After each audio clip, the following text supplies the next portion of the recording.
From Amateur Radio Newsline Report number 2023, these are the Ham Nation headlines for Wednesday, August 10th, 2016.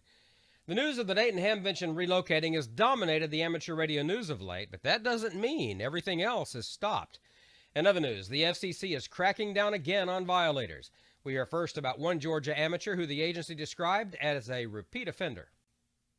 Saying that a Georgia radio operator has shown deliberate disregard for prior warnings, the FCC has fined him $1,000 for failure to properly identify himself on the air. David J. Talassi, W4BHV of Ringgold, Georgia, received a forfeiture order from the agency 1 year after the FCC sent him a notice of apparent liability for forfeiture. The FCC said Talassi had disregarded an earlier warning about his failure to send his call sign properly while operating on 20 meters. The FCC states that Talassi told the agency he had identified properly during the 10-minute window while transmitting on 14.313 megahertz. But the FCC has challenged his assertion, saying that 15 minutes had elapsed without identifying during the time agents were monitoring him. The FCC has determined that he repeatedly violated Section 97.119 and reaffirmed those charges in the recent forfeiture order released July 29th. For the Amateur Radio Newsline, I'm Heather MB, KB3TZD. In another FCC action, the agency has also fined a California amateur $25,000 for intentional interference. William F. Crowell, W6WBJ, formerly N6AYJ, of Diamond Spring, California, has been assessed the full amount that has been proposed in a December 2015 Notice of Apparent Liability for Forfeiture. In an August 2nd forfeiture order, the FCC said that its fine is based on, quote, the full base forfeiture amount, as well as an upward adjustment reflecting Mr. Crowell's decision to continue his misconduct after being warned that his actions violated the Communications Act and the Commission's rules, end quote.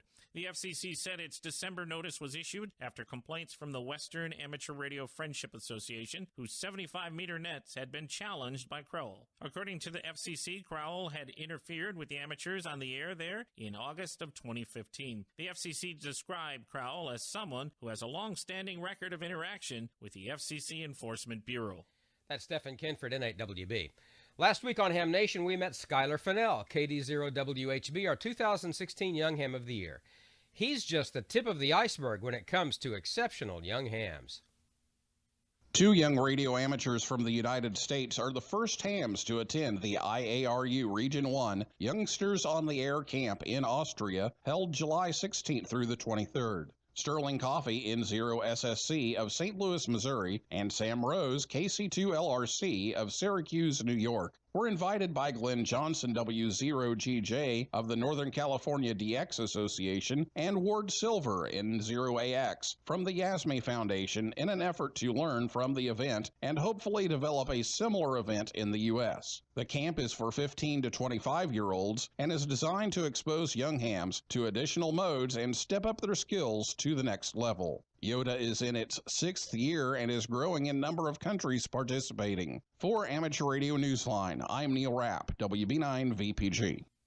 I'm very proud to call both Sterling and Sam friends. Another young friend recently honored is Christopher Bro, KC8YVJ. Chris is the 2016 ARRL Hiram Percy Maxim Award recipient and was nominated for the 2016 Newsline Young Ham of the Year. I met Chris at the 2014 Dayton Hamvention where he had just missed getting his technician ticket. He got licensed a few weeks after that and hasn't slowed down since. If you can't be in Huntsville on August the 20th in person, you can watch online as Tom Medlin, W5KUB, streams live from the Huntsville Hamfest. The website, of course, is W5KUB.com. And that's all from the Amateur Radio Newsline, your independent source for amateur radio news for 4 decades and counting at www.arnewsline.org. With Heather Emby, KB3TZD, Stephen Kinford, N8WB, Neil Rapp, WB9VPG, Karen Eve Murray, KD2GUT at the news desk in New York, and our news team across the globe, I'm Don Wilbanks, AE5TW. 7-3. We'll see you next time here on Ham Nation.